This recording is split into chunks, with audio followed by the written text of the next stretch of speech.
you want to start on the Starlight? I just saw a great post of you and young Matteo and his mate, and special, isn't it? It's a special weekend.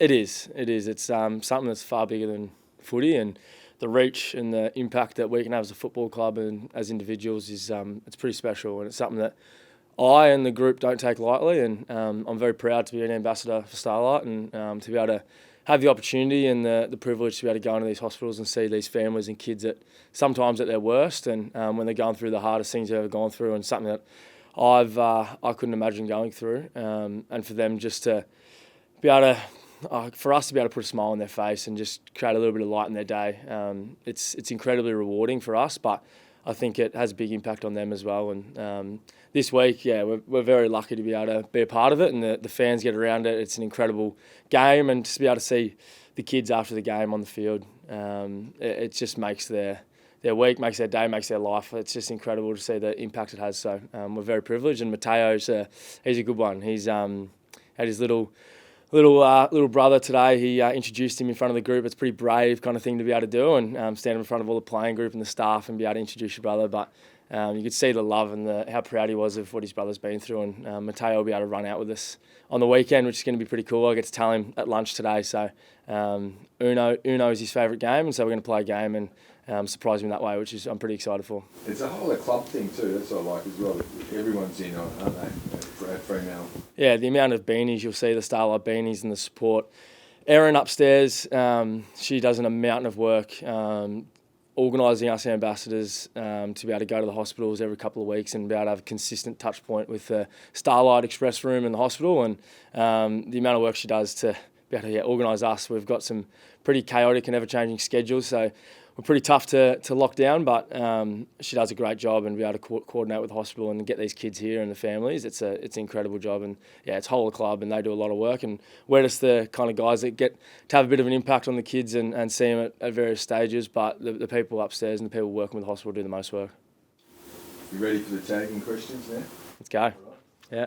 I see Luke Ryan has said that he's going to make it hard for Windhager, and everyone will be making it hard for Windhager if he comes to you. What do you think of that? Oh, I've got no doubt there'll be support from the boys. We've got a very tight group, and a group that's all about doing it together and doing what we need to support each other. So I always feel a lot of support from my teammates whenever I get tagged or whenever there's a bit of attention. So it'll be no different this week if that happens. And Luke, you'll be first there, front and centre as he always is. Last time I think Ross said, no, he wasn't tagging. He was out there on the wing having a great old time. Did you feel like that? Windhager didn't tag us last time. He was playing on the wing, but there was there was definitely some roles and some kind of guys in the midfield that were doing jobs. But that's who knows what those roles were and stuff. It was either way, we didn't do a great job of helping each other out or actually getting our roles done ourselves. So Andy and I looked at each other after that game, and we didn't play our role for the team as leaders or as players. So we didn't really look externally there at what they did or what their midfield did to try and nullify either of us or anything. We just pretty much looked internally and looked at what we did, and we weren't good enough that day. So we've learned a lot from that, and I think we've got better both as players and as a midfield group. Good to see where you are at now. That was round 8, I think. So all those weeks later, 5 in a row, I think. Yeah, we learned a lot from that experience, and it's one of those ones where you don't want to go through it, but you get stronger and get better from it. It's simple as that, and we don't look at it as anything that we need to avenge or get back at or anything. We're looking at ourselves. We learn a lot from it. The experience was something that we took a lot out of, and we feel like we're a better team as a result of it. So we're just going out, and we're on a journey to be able to improve every week and play our best footy week on week and improve. So we're just we're treating it like any other week, and we're looking forward to the challenge. You and Andy wore a lot of the criticism after that loss. Do you specifically have a point to prove? Similar to the team, we don't have a point to prove to anyone except ourselves and our midfield group and our team.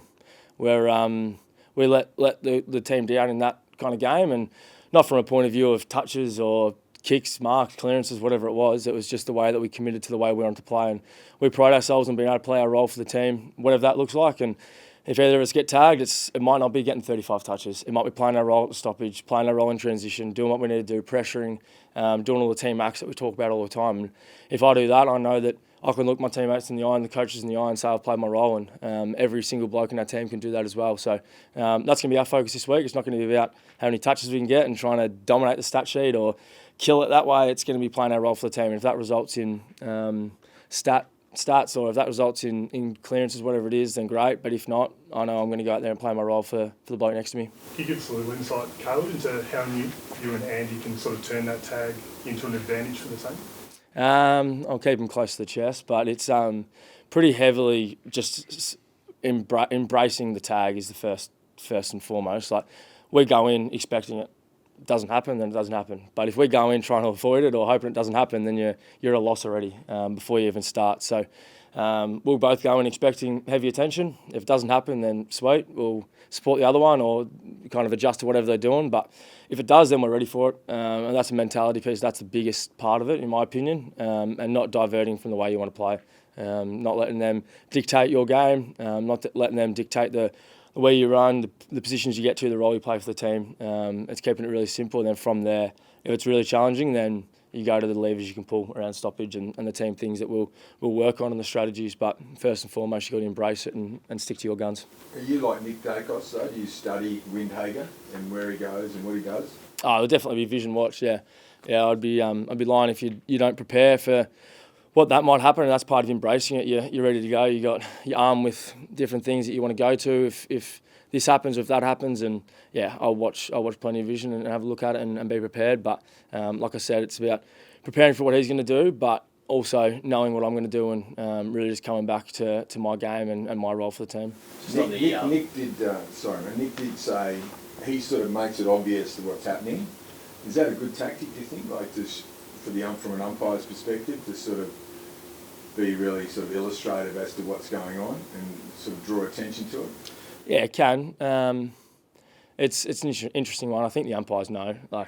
And I'm not out there trying to draw free kicks or pull one over the umpire's head or anything. I'm just going out there and just trying to be physical and go win the footy when it's my turn to win it. And if there's a holding free kick or something like that, then sweet. But if you're relying on that, then you're going to be forever asking umpires for a free kick because there's plenty of physicality, plenty of things missed. It's a hard game to umpire. So I'll just go out there and not bank on anything like that. Just go out there and just be physical and do what I need to do. And then if that results in some free kicks, then great. But if not, then I'll just keep going about my business. On the on-ball unit, is Sean coming in this week? And if so, what sort of value would he bring? Or would he bring value against a guy like Rowan Marshall? Haven't spoken to JL yet today. He'll have the match committee this arvo, but Sean looked really good today. Off the five-day break last week, obviously looking after the big fella. But he trained really well last week, trained well over the weekend, trained well today. So he'll be ready to go if that's the way we go. And I think, I love having those two on the team because 100% of the time you've got an elite ruckman in there. As a midfielder, that's what you want. We're blessed to have those two guys. I love being a midfielder to both of them, and they've got their own strengths, and we're going to adjust. But teams are going to have to scout us differently when both of them in the side, and I'm looking forward to that opportunity to be able to play with both of them on a consistent basis because they're both weapons. What's the competition like in the midfield at the moment, Caleb, with guys like Erasmus, Johnson, Wagner running through there as well? How do you view the mix and the competition going on? It's great. I love it. It's we got a depth of guys really performing every week and training really hard and improving every day. We've got guys looking to come back into the team as well, some senior guys. So it's a luxury to have. We've been talking about it for a long time. This is what we're after. This is what we want. We want challenge for spots. We want guys really knocking the door down. And guys, once they get the opportunity to come in and play the role, it's there for the team. And guys like Wags, Jono, Raz, they've done it because they've played different roles. They've embraced whatever they need each week. Wags is flipped between. He played a bit of high forward last week. He started the year as a defender. He's played on the wing, played as an inside mid, plays a tagger. It's pretty impressive, the ability for him to adjust week on week and prepare his backside off and just go out there and execute whatever role he needs to for the team. And Jono's similar. He's gone inside, outside. Neil's gone forward, wing, mid. So those guys, like the ability to be adaptable and play different roles is really important to the way we want to play as a midfield group. And even Fifey as well, playing a lot of forward time last week. So that's going to be a real strength of us going forward. And hopefully we can get as many midfielders in the team as possible because we look after each other. We saw how good Fife was as sub the first 2 weeks in the midfield. Is the key for him to sort of have that same flexibility sort of going forward?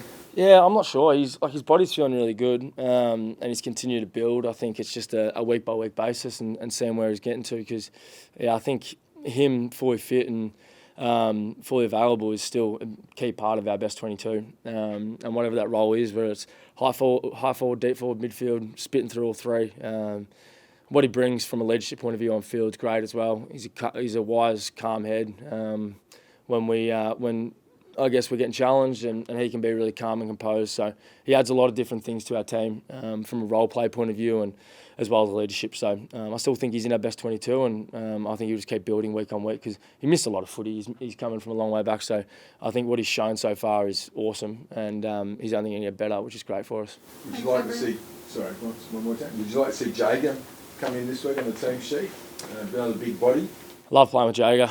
Similar thing from a leadership point of view. He's he's one of our best. He's always composed. He's always calm. When shit's hitting the fan, he's elite. So early in the year, I thought he was one of our best midfielders. When we were a bit inconsistent as a group, I thought he really set the tone for us. And unfortunately for him, had an injury. But the way he went down to Peel on the weekend and performed, I went down and watched. He's a class above. His contest work, how clean he was in the conditions, he's ready to go. If he gets through training today and pulls up well, I've got no doubt there's a spot on the side for him.